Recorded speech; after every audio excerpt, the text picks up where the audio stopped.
AJ, I must say that I absolutely loved your article on the extinction of the passenger pigeon that you put together for the spring issue of Project Upland magazine. It was so well researched and I learned a ton. What inspired you to write it? Believe it or not, it's a taxidermist specimen of a passenger pigeon that exists at the New Hampshire Fish and Game headquarters in Concord. And I walk by this bird every time I go there, and I always stop and look at it. When I first noticed it, I happened to be reading the book 1491, New Revelations of the Americas Before Columbus by Charles C. Mann, which mentions the history of the passenger pigeon. Naturally, I got pulled down a rabbit hole, and hence my inspiration for the article. That is so cool that you've actually seen a passenger pigeon before. Granted, it wasn't alive, but still. And given that, I'm assuming you're familiar with A.W. Schorger's book, The Passenger Pigeon. That author was a professor in the wildlife ecology department I graduated from at UW-Madison, and he was an incredible ecologist, and he actually helped Aldo Leopold start his career.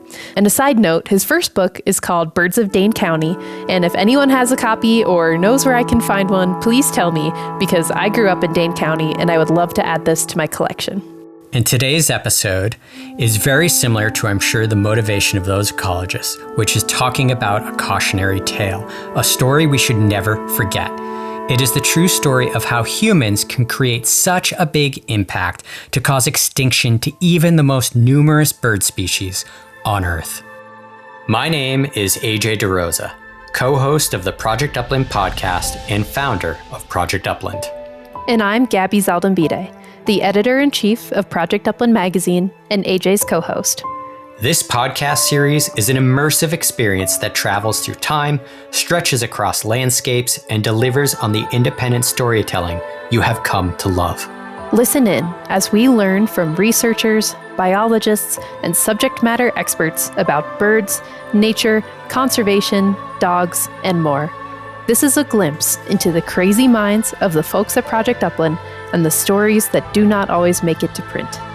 A simple action like rating, reviewing, and subscribing has a huge impact on our small business.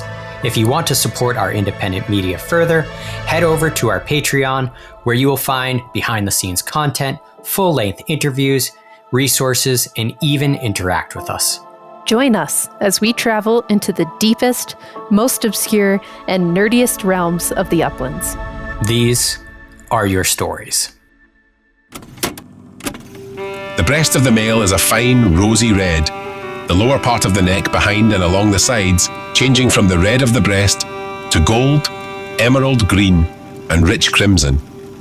The general colour of the upper parts is greyish blue, the under parts white. The extreme length of the bird is about 17 inches, the finely modelled slender tail about 8 inches, and extent of wings 24 inches. The females are scarcely less beautiful. "Oh, what bonny, bonny birds!" we exclaimed over the first that fell into our hands. "Oh, what colours! Look at their breasts, bonny as roses, and at their necks aglow with every colour just like the wonderful wood ducks." John Muir, The Story of My Boyhood and Youth, 1913. So I want people to use their imagination for a moment and imagine the sky full of literally millions of birds, so much that the sky is darkened in what was called the blue meteor. That was their nickname. And there's no equivalent in 2025 for us to even try to conceptualize what this is like. You can think of the biggest bird migrations you might have ever seen in your life, and these are not even remotely in the same category. The scale of this is memorable in pretty much any form of writing while this bird still existed on this continent. It was just part of life, and it's just gone. So to take us back, we're going to start with a passage from the famous John Audubon. I observed the pigeons flying from northeast to southwest in greater numbers than I thought I had ever seen them before. And feeling an inclination to count the flocks that might pass within the reach of my eye, in 1 hour I dismounted, seated myself on an eminence, and began to mark with my pencil, making a dot for every flock that passed. Traveled on, and still met more the farther I proceeded.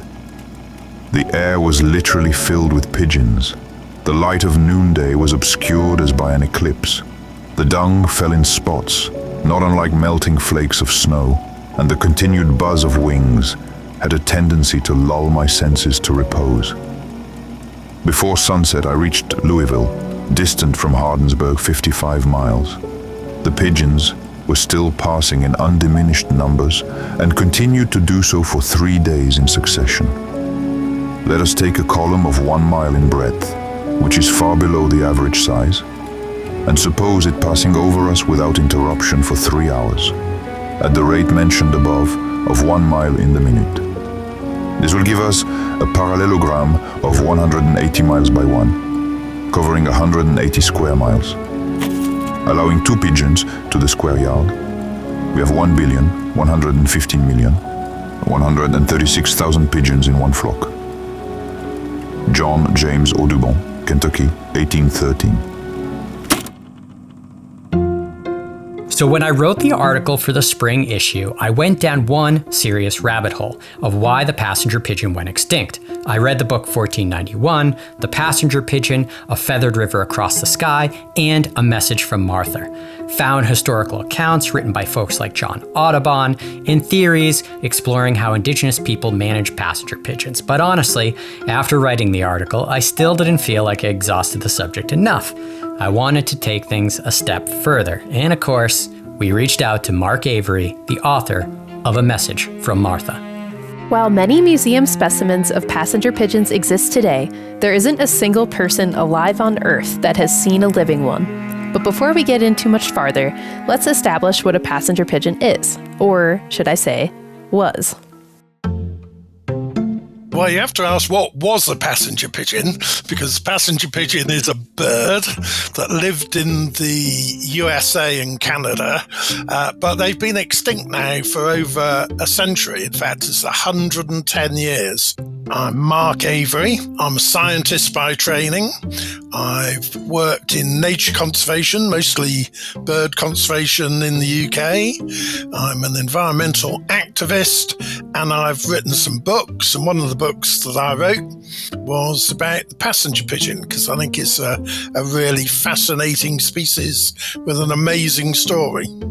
The passenger pigeon was, for sure, absolutely for sure, the most numerous bird in the world there's ever been in the world. And so it went from top bird, in terms of numbers, to extinct in a human generation. So you have to imagine back to a time when almost everywhere east of the Mississippi was forest, and the passenger pigeon was a forest bird.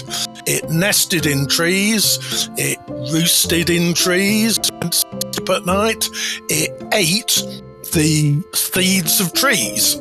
But you have to imagine a situation where the food of the passenger pigeon was unpredictable. It was abundant in some places in some years, but absent in those places or rare in those places for most of the time.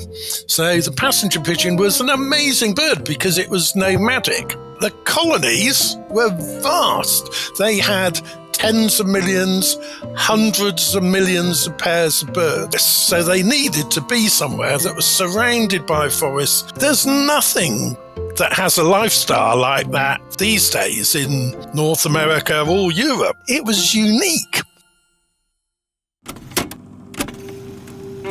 It was a great, memorable day when the first flock of passenger pigeons came to our farm, calling to mind the story we had read about them when we were at school in Scotland. Of all God's feathered people that sailed the Wisconsin sky, no other bird seemed to us so wonderful.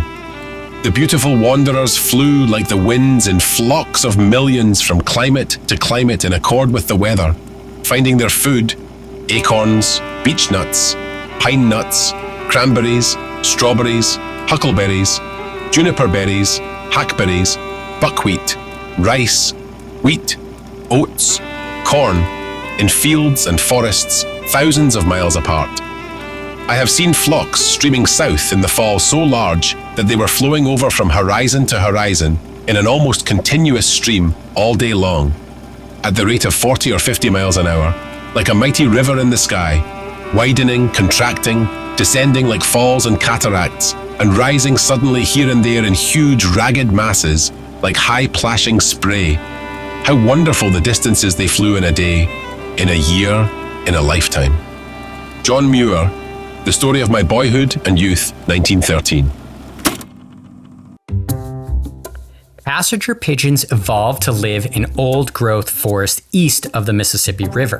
They relied on mature oak, beech, chestnut, and other tree species for food, nesting, and survival. That's fascinating because today, the states east of the Mississippi are no longer dominated by old-growth forests. In fact, nowhere near as thickly forested as they were over a century ago. Plus, the American chestnut tree is nearly extinct itself. Where I live in New Hampshire is still 82% forested. But as Avery pointed out in his book, places like Ohio that were major parts of the passenger pigeon's range, starting at first European contact, was as much as 95% forested. Avery mentioned in his book that the state was only 54% forested by 1853, 18% by 1883, and by 1900, only about 10% of the state was forested. Clearly, the habitat that passenger pigeons once required no longer exists today. But back then, when it did, millions of these birds traveled hundreds of miles over huge swaths of forest in search of mature, mass-producing trees. Because of their nomadic lifestyle and reliance on vast amounts of acorns, beech nuts, and other nutritious foods, it's believed that they had a very unique breeding behavior, laying one egg. You have to piece this together from lots of little bits of what people say, and some people are a bit unreliable. And since you can't look them in the eye because they've been dead for over 100 years or 150 years, it's quite difficult to work out which ones you should believe and which ones you shouldn't. And they would hatch quite quickly, actually, the young, 2.5 weeks, something like that.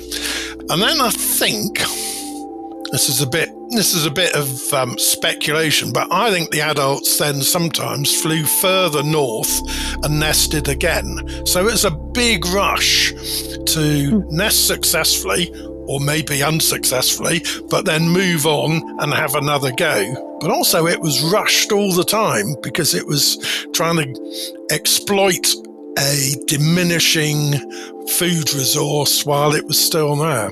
The pigeons flew north as the snow was melting in the north of their range, because that would mean that autumn's lot of acorns and stuff would be uncovered as the snow melted, so they'd be able to check it out and look at it and find the best places.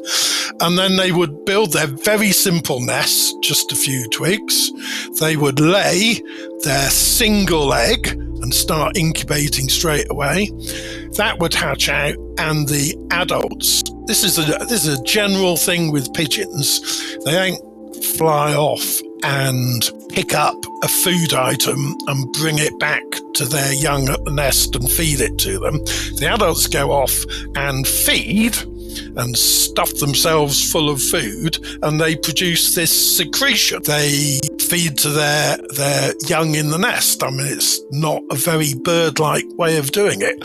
But you could see that because that's how the passenger pigeon evolved, it must have worked pretty well for tens of thousands of years.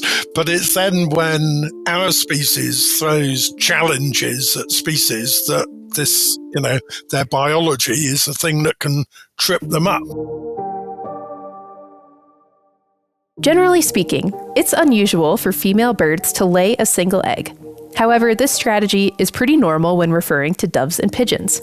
Mourning doves typically lay 1 to 3 eggs per clutch and can lay up to 6 clutches per year.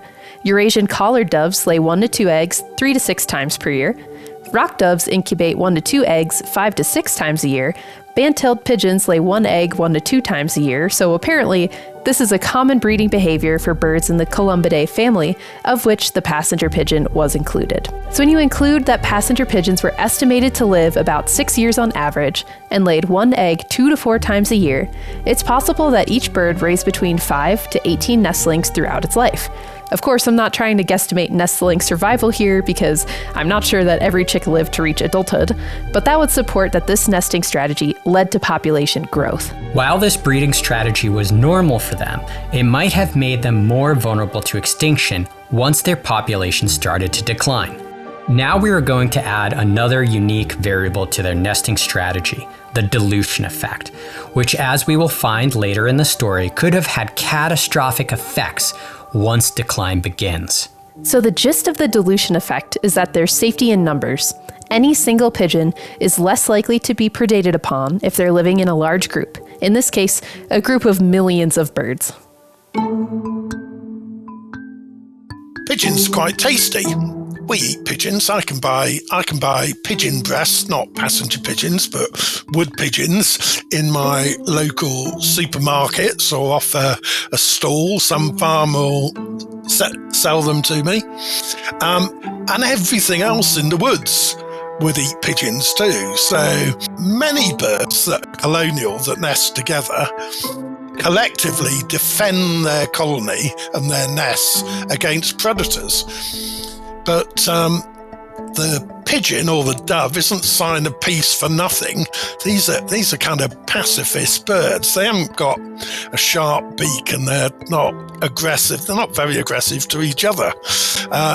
They're kind of form of defense against predation, all these things thinking, oh yeah, I quite fancy eating some of that, was to nest in these huge colonies. You couldn't get predators coming in from 50 miles away to cash in on this food. It was just the local ones, the ones that lived in the wood, around about, maybe within 5 or 10 miles. But if you're talking about a colony of 100 million passenger pigeons or more, then the impact of those predators is diluted, that's why it's called the dilution effect, simply by the numbers, by nesting in vast numbers. Even if every predator nearby wants to eat you, and they are eating some of you, they can't eat enough to make much of a difference because you're so numerous. That's what we'd expect, really. So I think that's probably true. That does mean you have to nest in very large numbers, though. And as the passenger pigeon declined, that became less and less was really happening on the ground.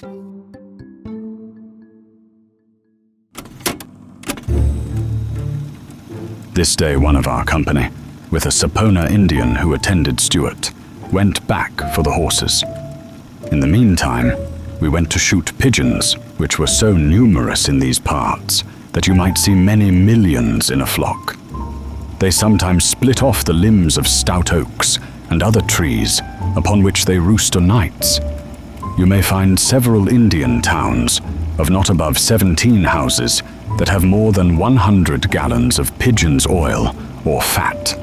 They're using it with pulse or bread as we do butter, and making the ground as white as a sheet with their dung. The Indians take a light and go among them in the night and bring away some thousands, killing them with long poles as they roost in the trees. At this time of the year, the flocks, as they pass by, in great measure, obstruct the light of the day. John Lawson, 1709. In the case of being a passenger pigeon, you don't want to be unique. You don't want to stand out. You want to be one in the crowd, and hopefully not one on the edge of the crowd. The birds further away from the edge would have felt a greater sense of safety and stand a lesser chance of predation. Exactly. Nesting sites in particular drew a lot of predators, including humans like market hunters and older indigenous histories. As opposed to market hunters, indigenous people had very strict ethics when it came to engaging with these massive nesting sites. There's even evidence of people being exiled for breaking these concepts. The book 1491 mentioned a theory that indigenous people were actually keeping the passenger pigeon population in check. The basis of the book puts forward the idea that European disease resulted in the deaths of a significant portion of the indigenous population. The removal of this human predator then becomes the reason why the passenger pigeon population explodes.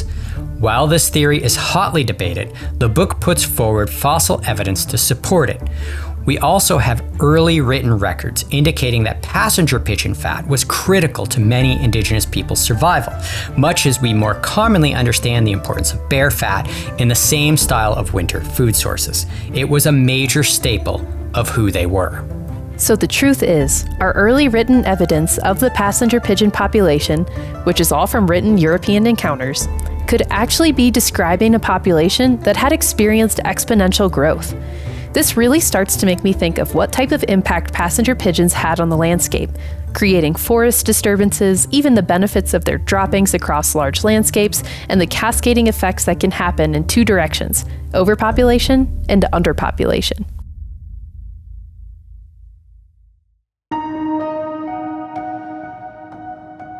I mean, the fertilizing effect would be spread over a pretty large area unless they all decided to hold it in until they got back to the colony. And God, they must have been smelly places anyway, I think. But that would have been spread over quite a large area. But absolutely, all those birds pooing for the forest is bound to have an effect.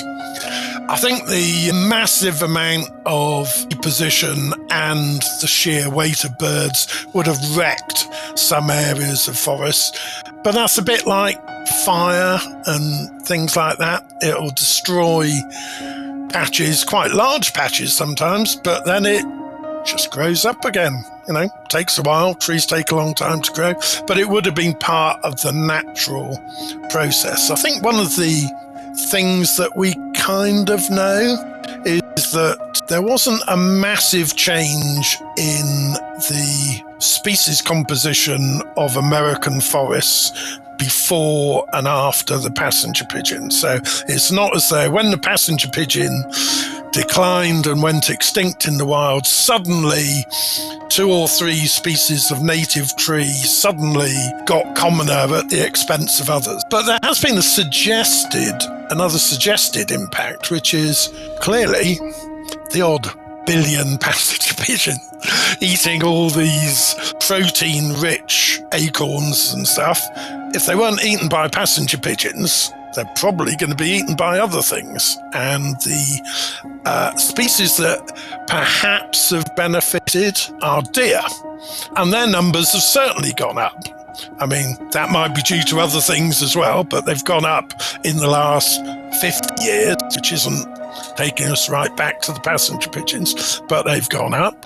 And as they've gone up, they carry ticks, and diseases spread by ticks have gone up in people in the eastern USA. So some people have suggested that it is conceivable, and I think it is conceivable, that removing all that harvesting would have affected the biomass of deer and probably a few other things too, or rodents as well. And all of these things carry ticks, and those ticks carry diseases that could affect you and me if we go for a walk in the woods. So much of the passenger pigeon story takes place in the past. However, this species' legacy continues on through today, especially at the Cincinnati Zoo in Ohio. There, zoogoers can observe a statue of Martha, the last passenger pigeon to which Mark Avery's book is named after, an empty cage, and a plaque dedicated to her and her species' existence.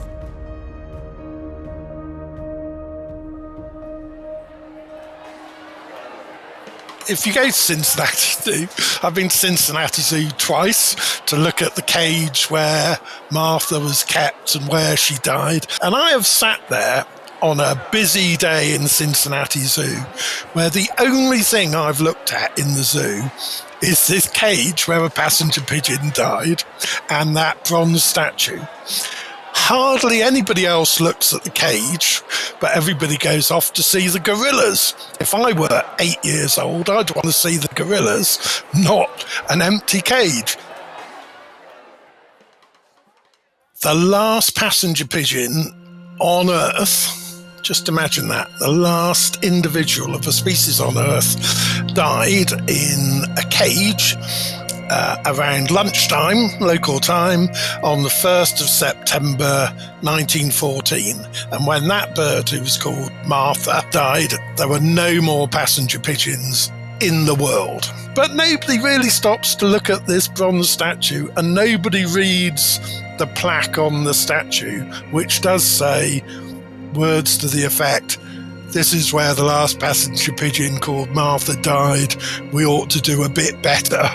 on nature conservation in the future. And that, I think, is the message from Martha. What is one of the most intriguing factors about the final chapter of the passenger pigeon's history is its seemingly abrupt disappearance. While there is no doubt that human exploitation through market hunting played a role, Greenberg wrote in A Feathered River Across the Sky, I have struggled to accept as sufficient the purported factors that reduced 1 billion or more birds to zero in 4 decades. So when we went from all these birds to suddenly nothing, this led people to come up with some wild ideas. One of the most imaginative theories regarding the extinction of the last passenger pigeon populations appears in William Mershon's 1907 book, The Passenger Pigeon. In the chapter titled A Novel Theory of Extinction, Mershon suggests that the last flocks flew out over the ocean or the Great Lakes in search of food and nesting grounds, ultimately perishing there. This theory is not accepted today. I love old conspiracy theories in the birding world. They have an extra level of insanity that I find pretty entertaining. Although I am by no means an expert on this topic, it seems that these books collectively tell a long story that begins in 1492. We have a massive human dynamic shift via population. We have market hunting, and I think the actual death kiss, deforestation. I'm going to have to agree that the destruction of old-growth forests is really the smoking gun here. And I'm not saying that all forests need to be old growth. Instead, our forests need to be a complex matrix of young and old-growth stands with varying age classes that meet an array of wildlife needs. All the conversations we have about birds, and no matter what road we are on, it always leads back to habitat. In this case, I really think about a few things. First, these birds ran out of options for their migration. They couldn't clean out food sources from mature trees because there weren't any left. In other words, they experienced food shortages. This, combined with the introduction of new European avian diseases that they had no previous immunity to, was a death sentence. When you combine wildlife diseases with the destruction of quality habitat, survival gets really difficult. In the case of the passenger pigeon, without habitat and large numbers, their dilution effect survival strategy really makes these birds vulnerable. Exactly, and take it a step further, because now we have reduced populations, the dilution strategy no longer works. Greenberg notes that by the 1870s, passenger pigeons had begun abandoning their nesting sites. In his words, with the ever-increasing intensity of exploitation, the birds became less tolerant of disturbances and quicker to give up their breeding aspirations. As forests vanished, the availability of suitable nesting and wintering locations dwindled. This scarcity increased the pigeons' vulnerability to predation. With fewer places to go, their movements became even more predictable, even for humans in market hunting. So if they stop successfully breeding, especially with only one egg, we can really account for the dramatic, almost overnight decline. Habitat decline caused a cascading effect that we couldn't stop. We know what it's like to live without the passenger pigeon, so let's dive into something we've explored, which is the idea of what ifs. What if these birds were still here today? And the brutal question of whether they could or even should exist today. I think it would be pretty difficult. And I know that some people are looking at a Jurassic Park type solution, getting DNA from museum specimens and let's get some passenger pigeons back. I'm not thrilled by that prospect. Acres, I think they're better things you could spend the money on, but, it's not my money. So, but if you could get passenger pigeons back, let's imagine we could get hundreds of millions of passenger pigeons back again. Would you want to be at Chicago O'Hare Airport and told that your flight isn't leaving today because there's this enormous flock of passenger pigeons flying over the flight path of the landing route and the takeoff route of all the planes? You'd be thrilled, wouldn't you? I don't think. And those even if they didn't pick on airports, which they would undoubtedly come across sometimes, we do know that they became agricultural pests to some extent. And, there's an awful lot of wheat in America, they wouldn't be that welcome. I'd rather imagine how they used to be and wish that it was still a bit more like that. But we can't bring back the habitat. The fact that modern North America literally could not support this bird today, even if we could bring them back, is quite the reality check. This is ecology boiled down to the harshest degree. And this isn't the only game bird that this has happened to, for example, the heath hen. Additionally, there are birds like the Gunnison sage grouse and lesser prairie chicken who are flying down this path to extinction today. Despite our human desire for a simple explanation on how the species went extinct, I don't think we'll ever know for sure. We didn't even address the theories of cascading effects their extinction had on other species, from plants and bugs to predators and herbivores. I hope this all helps to remind us that humans have an impact, and when unchecked, an ability to cause extinction to even the most numerous bird species on Earth. Ecology does not often have immediate benefits, but it should always be the bedrock to how we proceed. We will never see darkened skies. We will never hear the deafening sound. We will never have the privilege of their existence today. But we did our best to travel back in time and to remember this forgotten icon. One thing that we don't need a time machine to go see is the Passenger Pigeon Monument at the Wyalusing State Park in Wisconsin. Aldo Leopold wrote about it in his 1953 essay, A Monument for a Lost Bird, and this excerpt wraps up this episode quite nicely. Men still live who, in their youth, remember pigeons. Trees still live who, in their youth, were shaken by a living wind. But a decade hence, only the oldest oaks will remember, and at long last, only the hills will know.